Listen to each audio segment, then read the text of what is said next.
Adrianne here. We're going to do some jewelry basics today. I get comments from people all the time that say, I wish I could make my own jewelry, or you make it look so easy.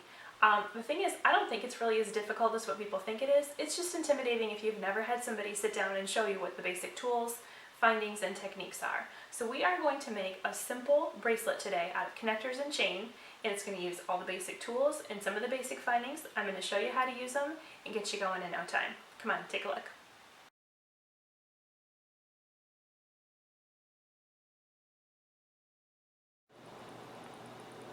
Alright, now because this is a beginner's tutorial today, I'm going to talk a little bit more about the tools than what I probably normally would, but that's just so that you can kind of get used to what your basic tools are, because you're going to be using them over and over again if you enjoy making jewelry. And if you're anything like me, once you get started, you're not going to be able to quit.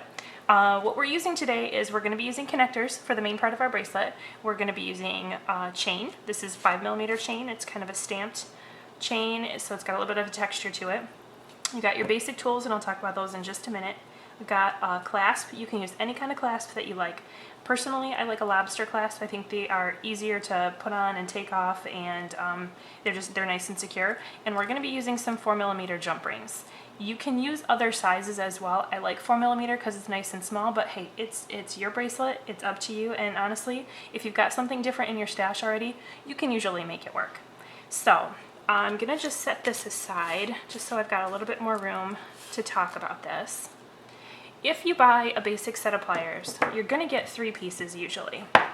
You got your wire cutters, and you're going to want to use that anytime you're cutting wire, if you're making charms, or today we're going to be cutting our chain. Now these babies you're going to use all the time. These are just your basic jewelry pliers. They're kind of like a needle nose plier, and they're a little bit serrated so that you can grip your pieces better.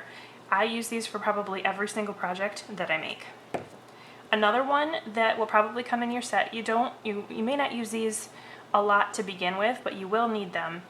These are a round nose plier. This is specifically, I like them for making charms, but today, whenever we're opening and closing jump rings, I find it a lot easier to work if you're using 2 pairs of pliers. So this is that secondary set of pliers, and I'll show you how that works in just a few minutes here as soon as we get started.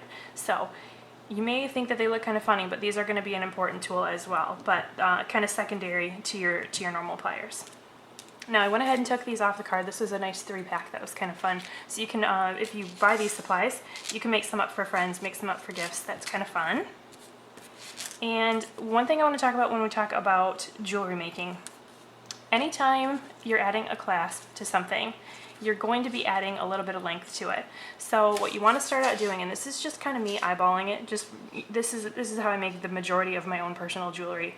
Find out how big your wrist is. So for me, I already know that my wrist is 6.5 inches, but you can just kind of measure a chain or a ribbon or a piece of string, anything around your wrist, take it off and find out what finished length that you're really aiming for. And for me, like I say, that's 6.5 inches. Now, that would be a really tight bracelet if we made it exactly 6.5 inches, but every time you add a clasp, it's going to add just a little bit of length. I lost my clasp. There we go. It's going to add a little bit of length. It's going to add just that extra 1/2 inch or 1 inch, depending on how big your end caps or your end connectors are. So you want to factor that into the overall size. What I'm going to aim for today, I always like to have about a 1/2 inch buffer. So for me, a standard bracelet size, we're always going to aim for a 7-inch bracelet when you're working with me. If your wrist is a little bit smaller, you may want to make that a little bit smaller. If yours is a little bit bigger, you can certainly make it bigger. And that's really the beauty of personalized handmade jewelry. You can make it however works best for you. So now that I've talked about that, to know exactly how long things are when you're making jewelry specific for somebody, specific for yourself, you kind of want to factor into how big the pieces are. Now this connector is 1.5 inches long, and I mentioned that I'm aiming for 6.5 inches.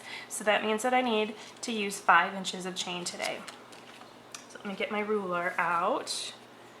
It's one tool that you don't really think too much about, but you'll use a lot. And I'm going to cut off with my wire cutters here. Just going to nip this one right off. And you have to just bend it.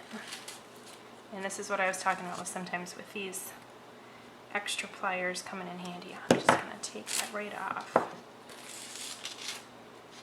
I've got this extra link here. I'm just going to toss that aside. Sometimes they're a little bit more firm than that. Sometimes I have to actually cut them. That opened up really nicely, so let me amend that. You're just going to have to bend it open. So I've got my 5.5 inches here, or excuse me, my 5 inches. I'm talking about cutting it in half. I was getting ahead of myself. So I'm going to cut this in half and give myself, go ahead and use my pliers, give myself 2 lengths of 2.5 inches each. And as I mentioned, getting that extra set of pliers just so one can grip and you'll use one to twist.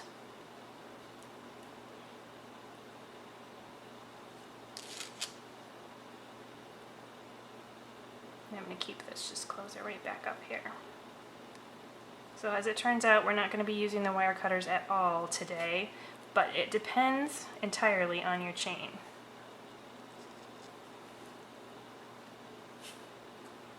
Sorry, I'm not used to doing this in front of an audience. Just want to get this baby closed right up there. Okay, now I've got my 2 lengths that are 2.5 inches each, and I've got my 1.5 inch connector.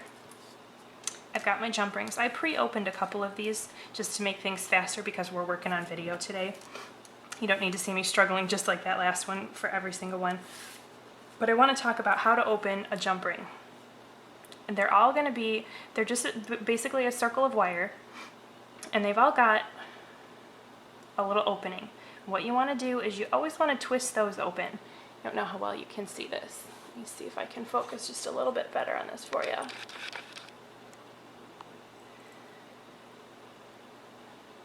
Basically, I have twisted it open. These are all twisted open because when you close them up, twisting them shut will make sure that they close up more cleanly. If you don't, if you try to pull them open, trying to squeeze them shut is going to be a lot more difficult. But all we're going to do to make this simple bracelet here, we're just going to feed that jump ring in on one end of the connector and connect one end of our chain here. And again, use those second set of pliers, just something to grip it while I twist it shut. And then that closes up nice and clean with the twist like that. I've got a couple more here. I pre-opened these ones just to make it faster on video. So I say.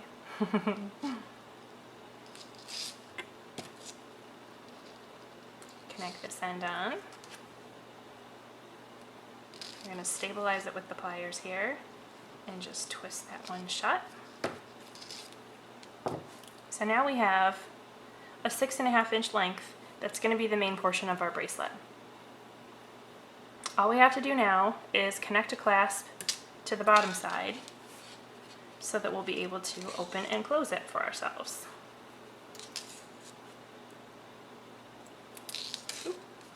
And on one end, we're going to put just a jump ring, and we're going to close it up.